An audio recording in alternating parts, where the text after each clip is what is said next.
Hello friends, a very good evening. My name is Dhanunjay Reddy and today I am here to discuss one more school of international relations or international politics per se. So far we have started with Union Public Service Commission PSIR paper 2 theories of international relations. As first theory we have seen the Reilly School of International Relations and the various sub-schools. So today we are here to discuss the second school of international politics, that is the liberal school of international politics. And in the last class I have given a brief introduction about the liberal theory of international politics. So we will be dwelling into the subsections of liberal theory as such in this class. So before going into that, let me rewind what I am going to deal today, and let us also recall what we have done so far. So today we are going to deal with the so-called the liberal theory of international politics. And in this, we are going to see in liberal theory, in the last class, I have said there are six sub-schools.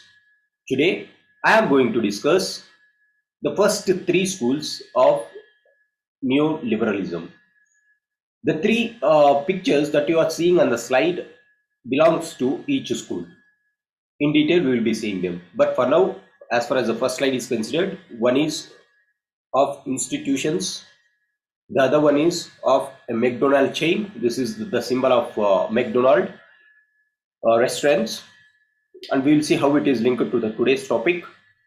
And then there is one more theory called democratic peace theory, in which this man called Immanuel Kant played a very crucial role.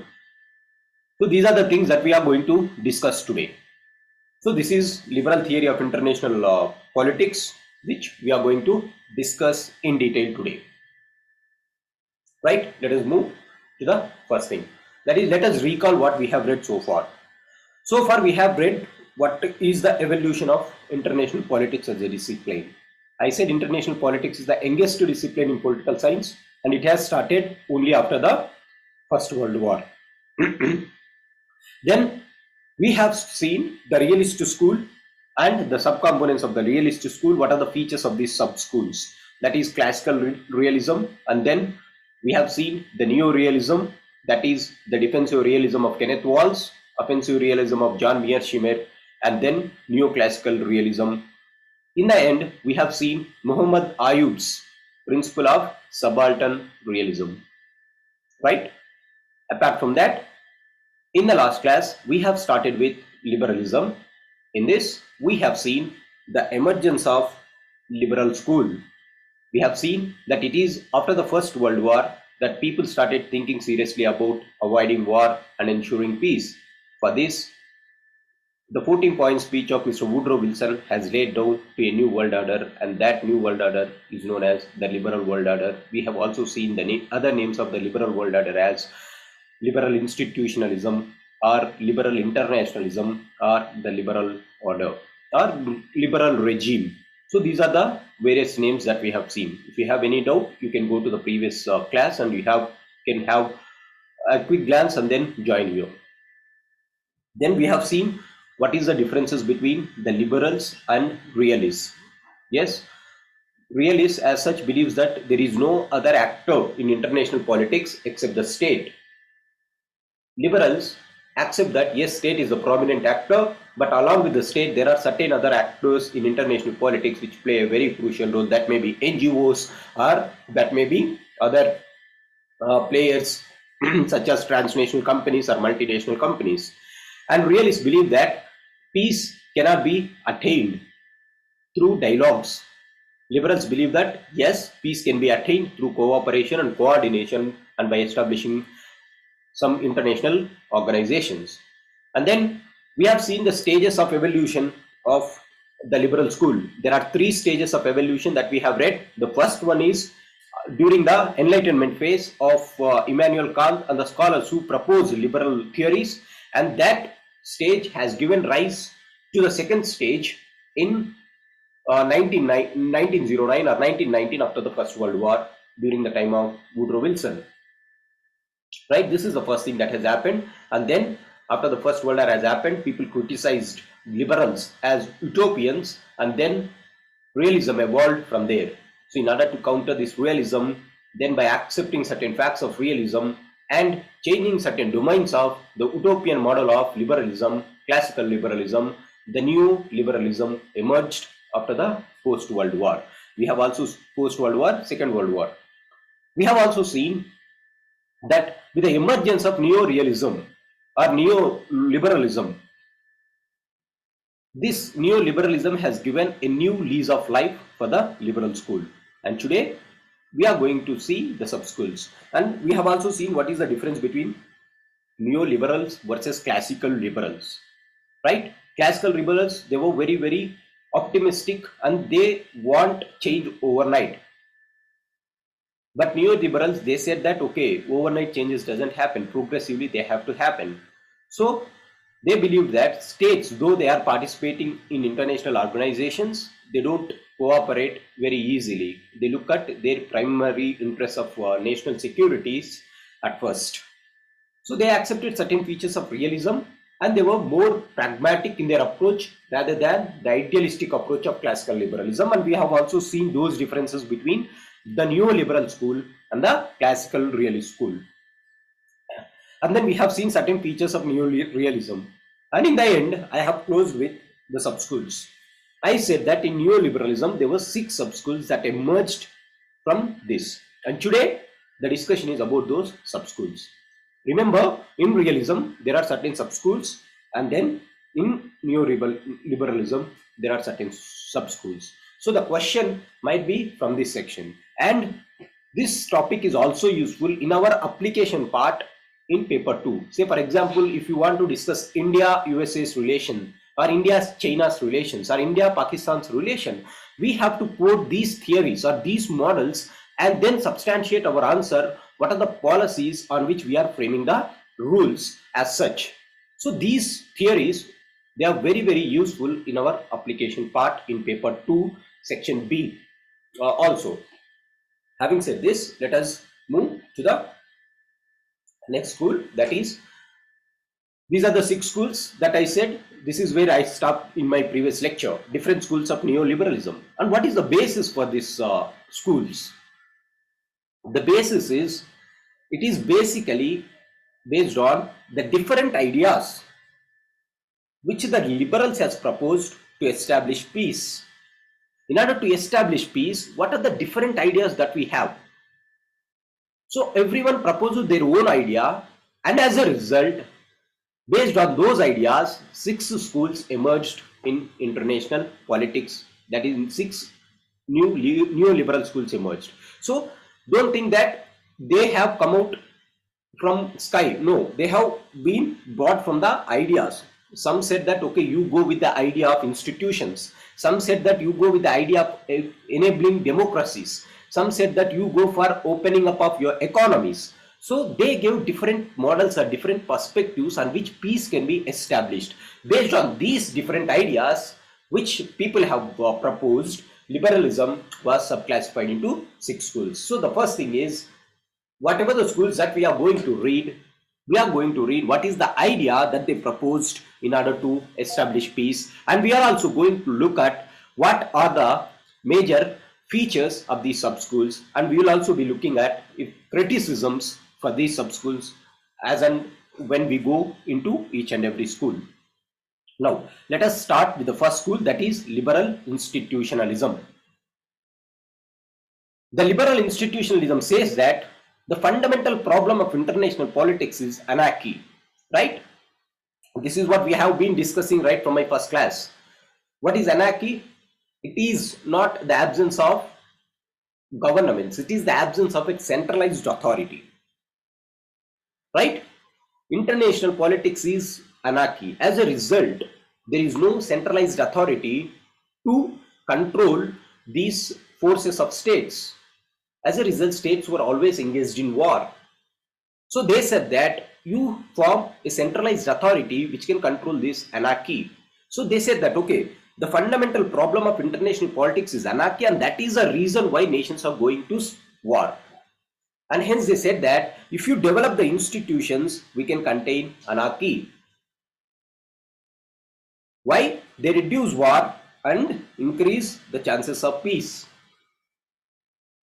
Then we have also seen the famous statement of Mr. Woodrow Wilson, who said that building institutions can convert the jungles into zoos. What is jungle? Jungle means it is a system of anarchy. What is zoo? It is a place where we tame the animals. So you can, if you are not going to eliminate anarchy, at least you can tame anarchy so that it will not be so ferocious and turn into wars. So this was the model which Woodrow Wilson said. And Woodrow Wilson belongs to this school that is called liberal institutionalism. Right? So this is the fundamental principle. So what is the idea that they are proposing here for establishing peace? The idea is to develop institutions so that institutions can tame anarchy and bring peace in the globe. Now, how institutions offer peace? Woodrow Wilson said that, okay, you go and have certain institutions and then it will give you peace. But how it is going to give you peace? He says that if there are disputes between two nations, then they can go to these institutions and discuss on these institutions. These institutions act as a platform for the conflicting bodies to come, sit, discuss, and then resolve their disputes amicably, peacefully through discussions. So, if there are disputes, then the institutions offer a platform for the peaceful resolution of the disputes. If they are not there, then if the institutions are not there, then there will be no dialogue between the two conflicting parties, and war is the only solution. They base to war without any discussion. So, help in the establishment of the norms. These institutions help in the establishment of norms and rules. The first thing is institutions help as a platform to have dialogue. Through dialogue, we resolve the disputes. The second thing is institutions help to establish new norms and rules. They establish new norms and rules. When states make commitment at the public level, it is difficult for the states to break their commitments. We will go to United Nations organization and we say that we are committed to peace.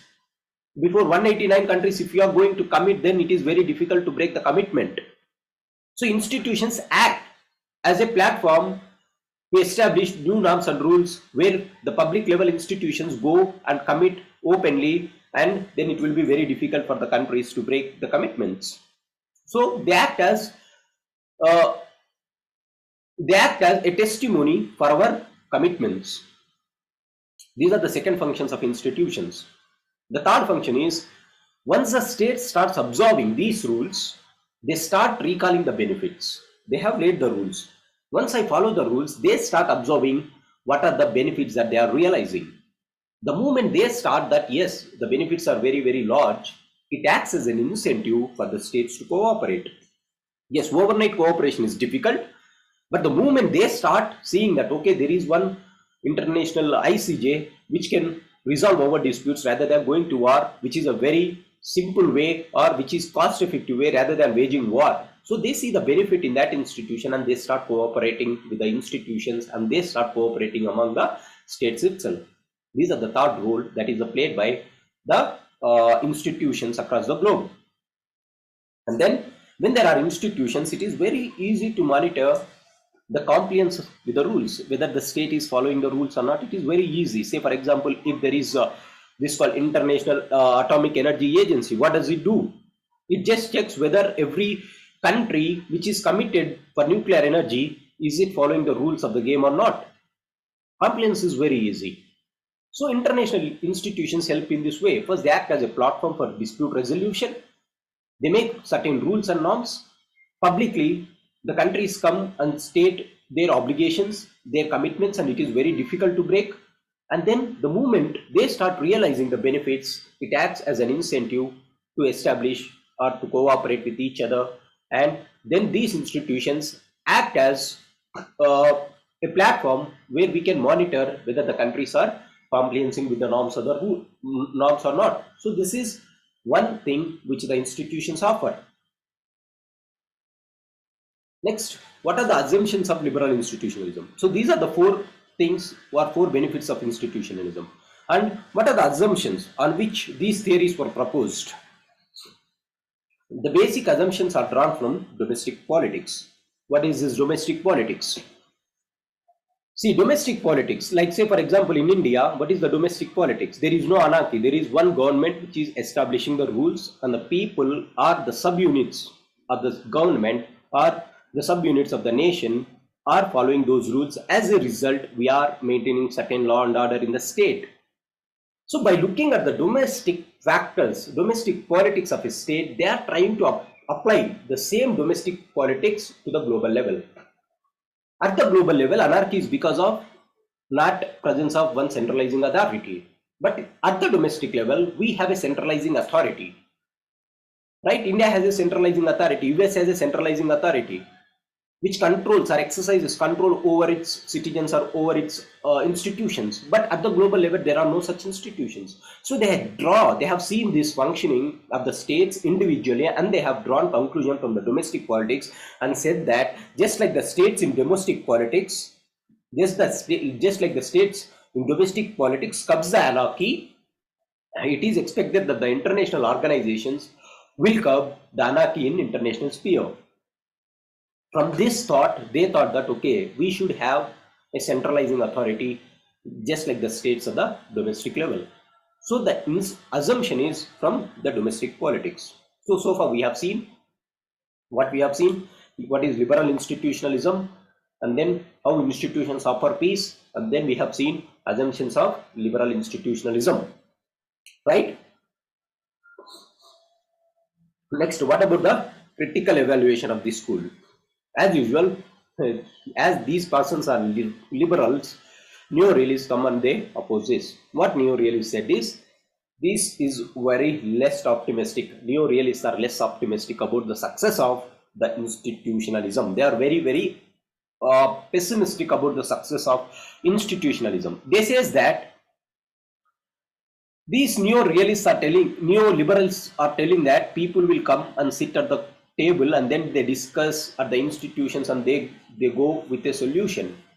But they say that nations have no real interest in international cooperation. There is no real interest for the nations to cooperate at the international level. International organizations appear beneficial for them to participate in it. As long as international organizations appear beneficial to them, they participate in it. Otherwise, they are not going to participate in it. So if I am going to UNO, it means I will be going with some benefit of mine. I have to get something from this. Otherwise, I am not going to cooperate. This is the stance of the states at the international level. Once international organizations starts appearing detrimental to their national interests, then they end the institution. The moment if the international organizations are going to make a law which is detrimental to the interests of your state, then the states are not going to cooperate, and it is very, very visible in the global examples. One is Trump came out of Paris deal. He also tried to come out of to make WTO dysfunctional. He came out of UN Human Rights Council. The American administration came out of UN Human Rights Council. They also came out of UNESCO because they found that all these organizations, the Paris deal is curbing the limits of USA's environmental laws or USA's economic interests. WTO, he says that WTO is functioning towards the developing countries rather than functioning towards the US interests. Then he said that UN Human Rights Council is going against its citizens who are at the helm of affairs. And then he said that UNESCO, why should we contribute to UNESCO always? And then he thought that, okay, international institutions. So neo-realists proved this point, that unless and until the institutions or the states see certain benefits in the institutions, they do not cooperate. And the best example is the US. Right? This is the first criticism.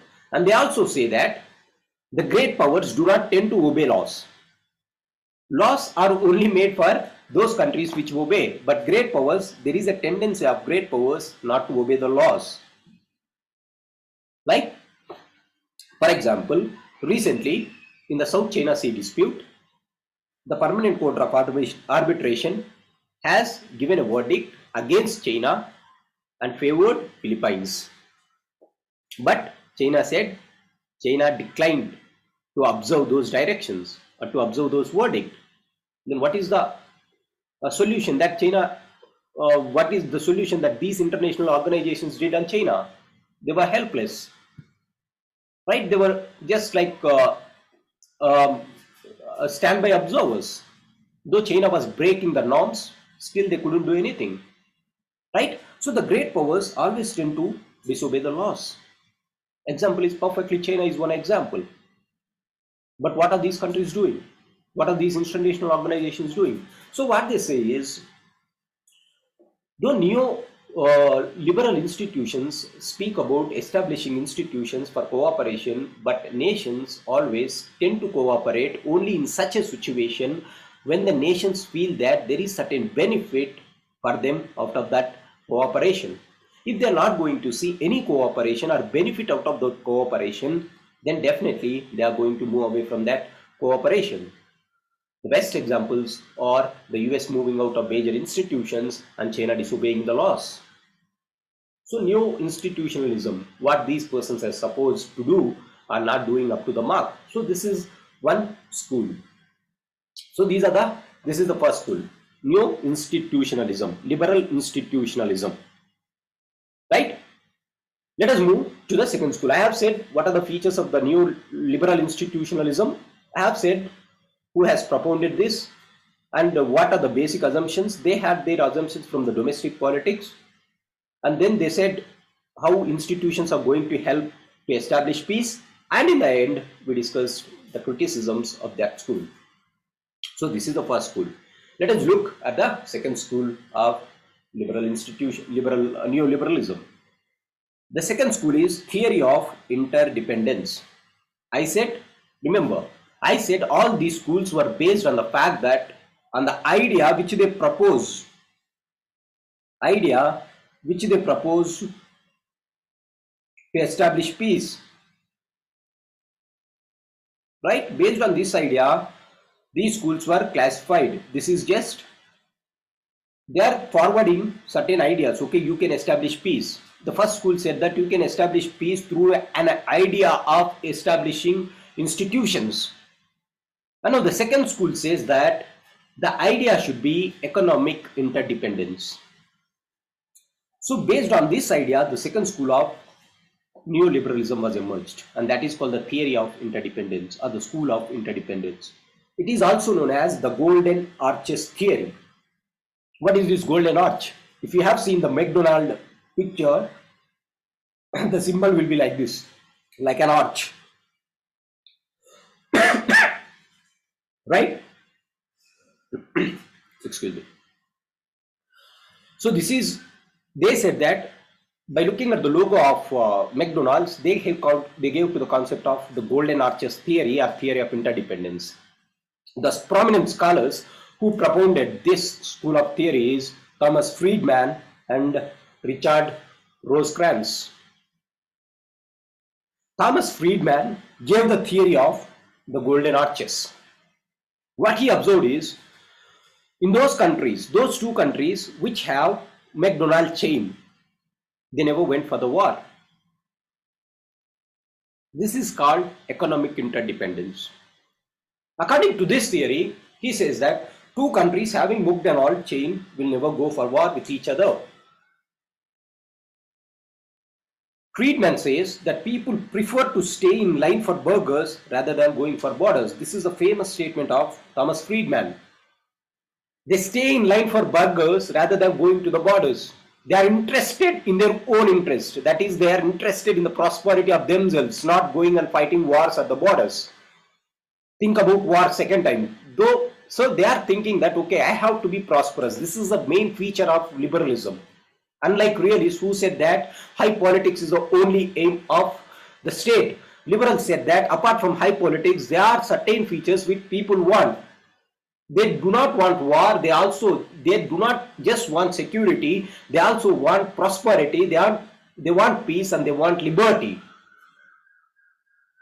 So he gives this famous statement called, people always prefer to stay in the line for burgers rather than going for the borders. This shows how people tend to prefer peace. right? Next is the features of interdependence theory. What are the basic features of this theory?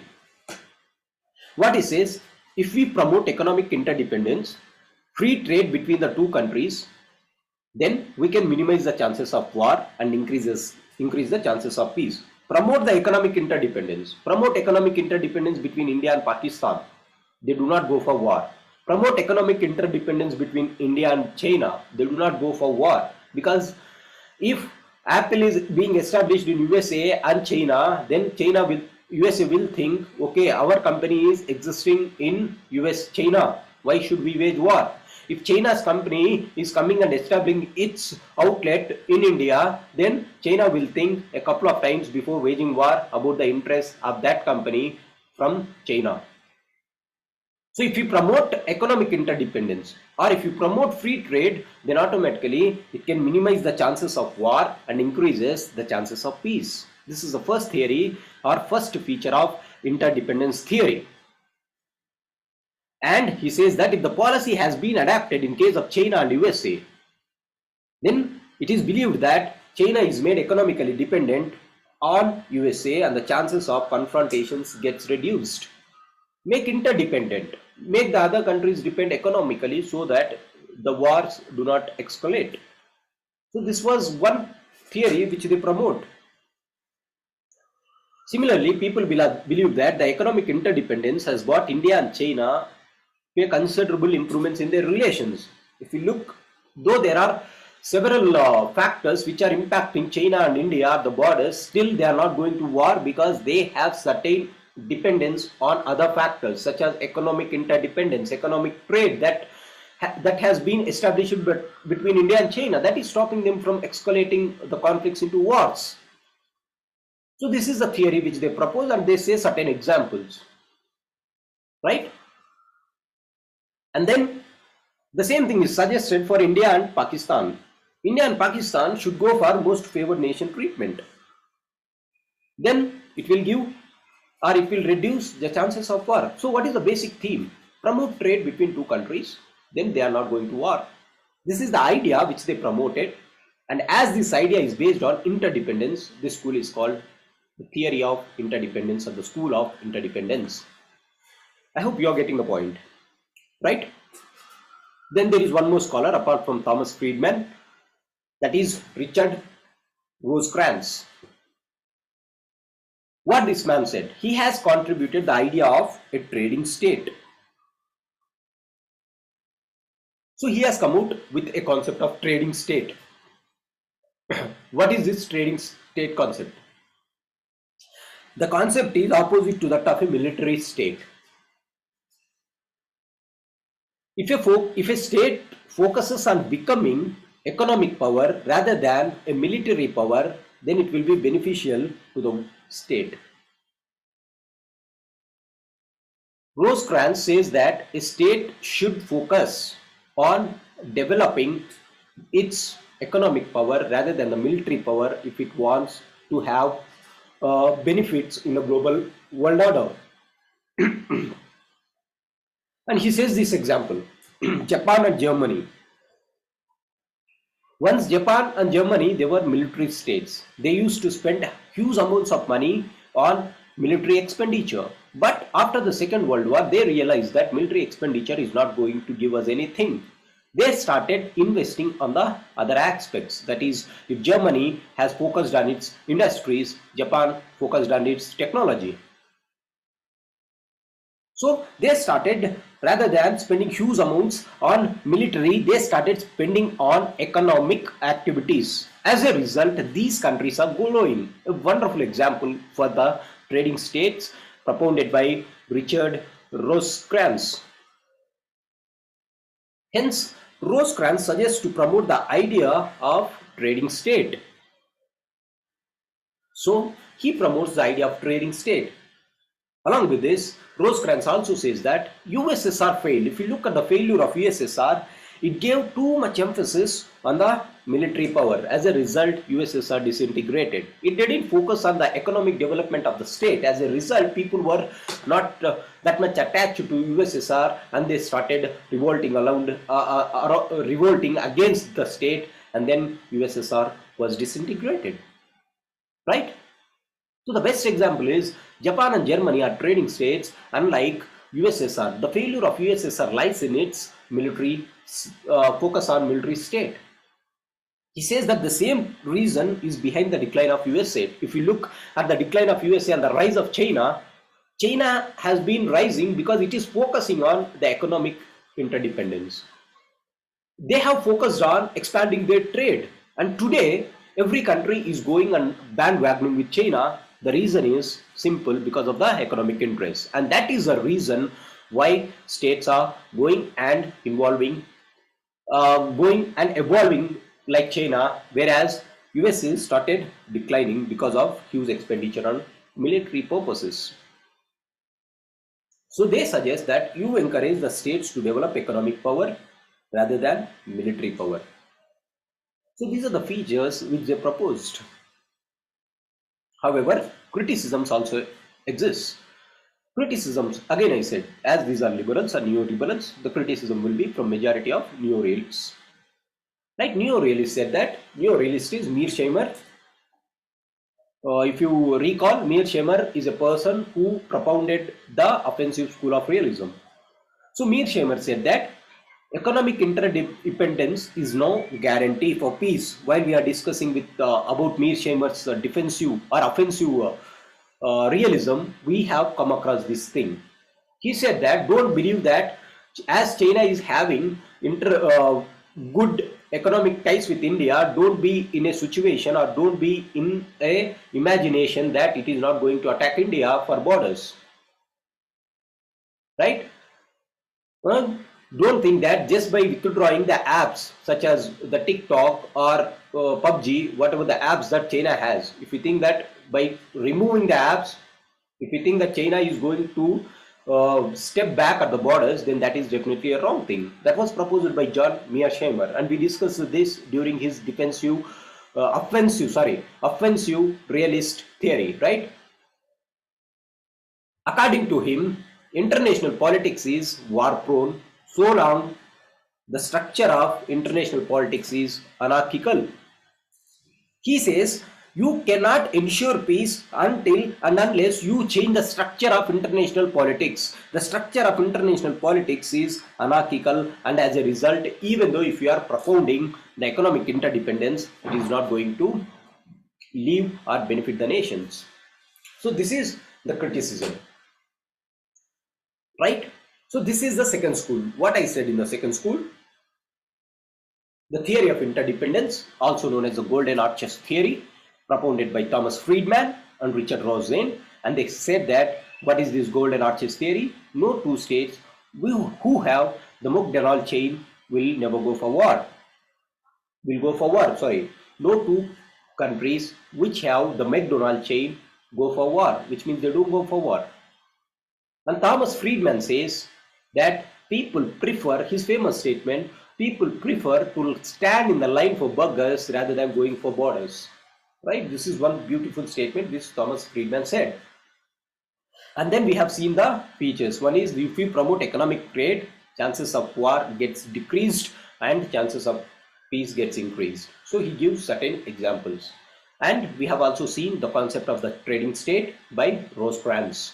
Right? He says that states should be trading states rather than military states. If you look at the decline of USSR, it is just because of the focus that it has made on the military maximization rather than trade maximization.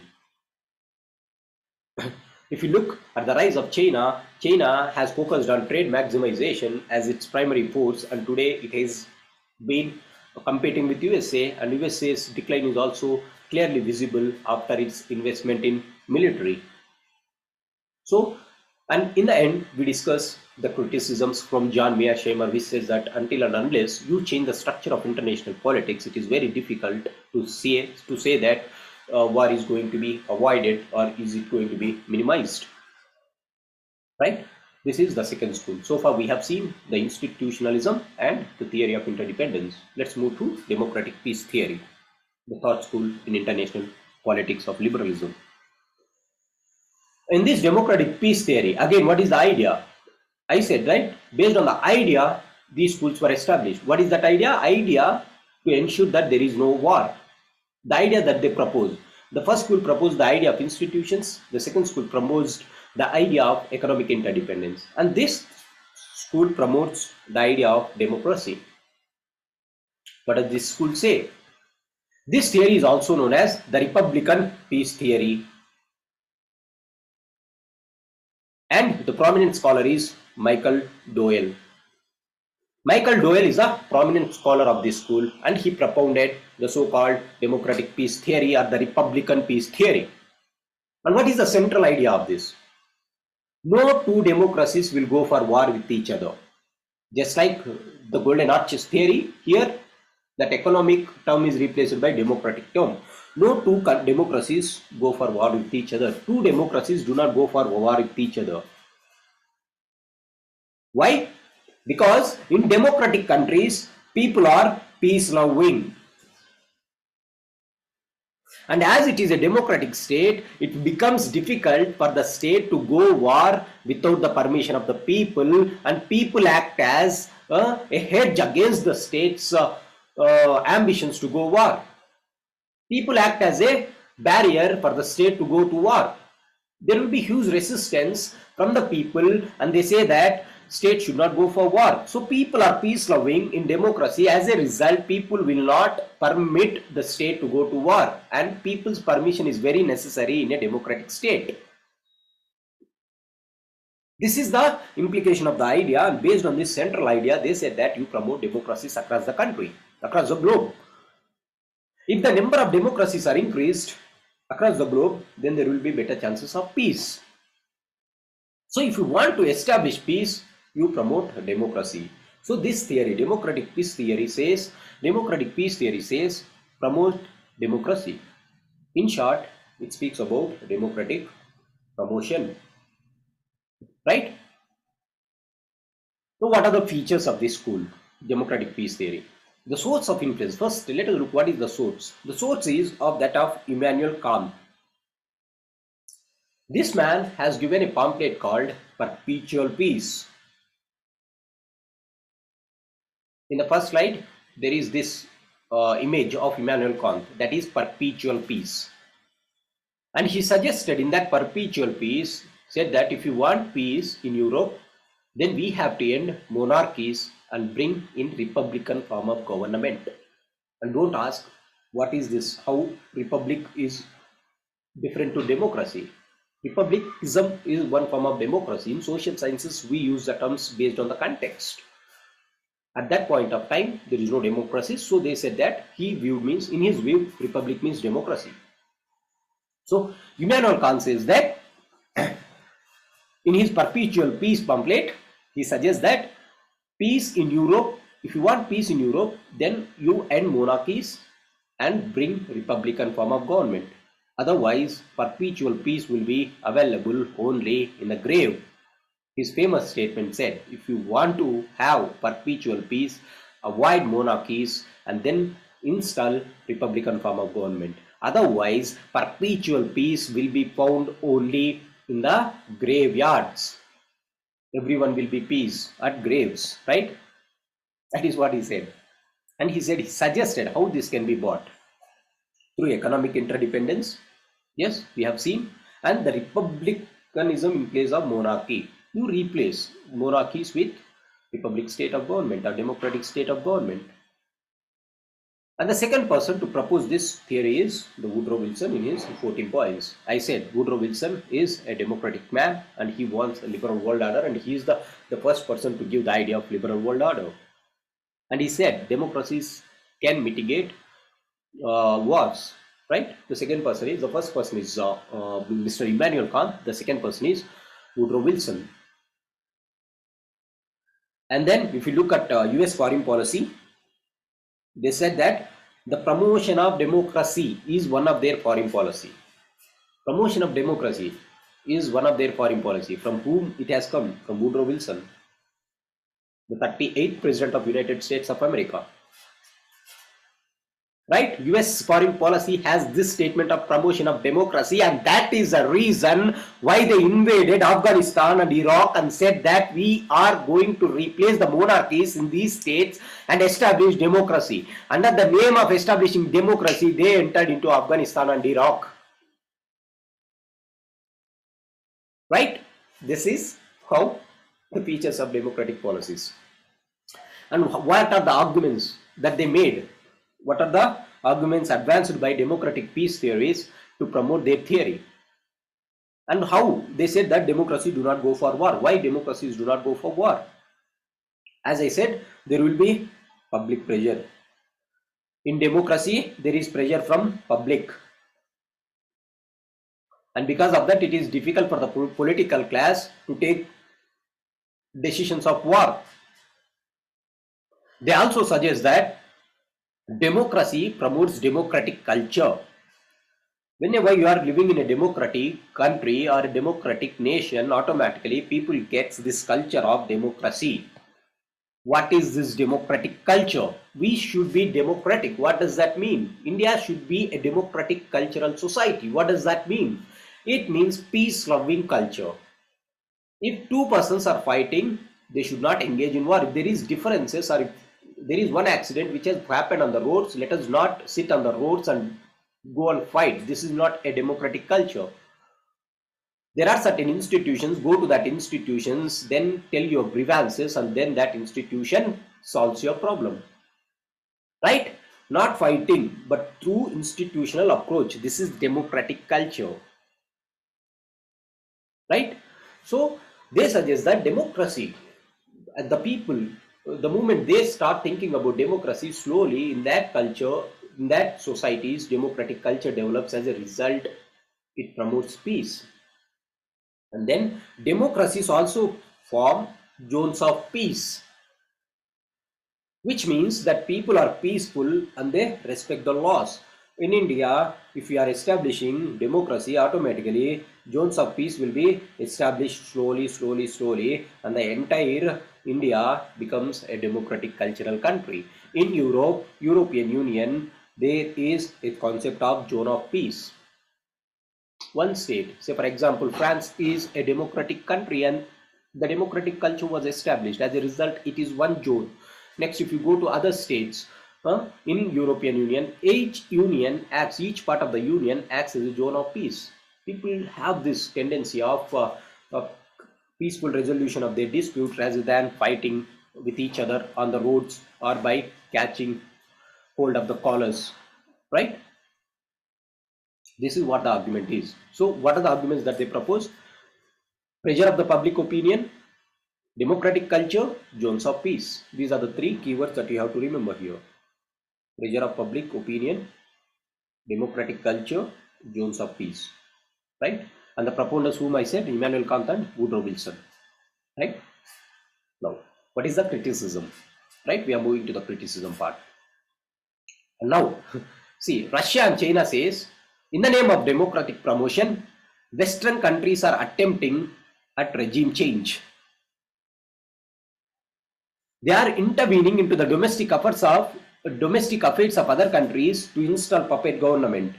They propound that China says that USA is propounding or USA is telling that we have to have democratic culture only to replace the existing governments in that state and install puppet governments, so that it will act as a interest or it will solve the purpose of USA.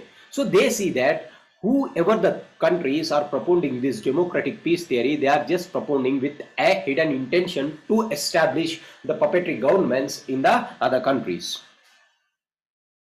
And certain countries in South Asia says that democracy is a Western value and it is semi-authoritarian form of government.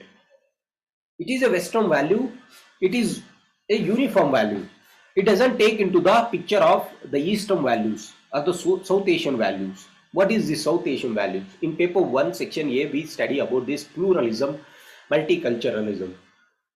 Isaac Berlin has propounded this. We will look at this when we are discussing that. But as of now, remember that in Western countries, there is no huge diversities. It is of homogeneous culture. People are homogeneous. As a result, people can accept to the rules, and democracy is quite possible in that countries. But in the eastern countries, if you look at South Asia, Southeast Asia, or West Asia, then definitely South, particularly the South Asia, say for example countries like India, it is a very diverse cultural country, and it is very difficult to establish peace here, because there are certain sections of the community which will be always engaged in one form or other form of antagonism against each other,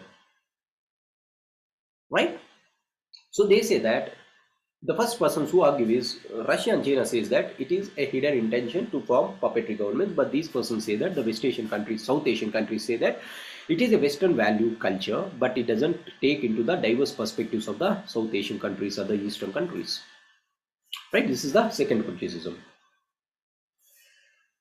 And then other criticisms are like there is no logic on why democracies do not go for war.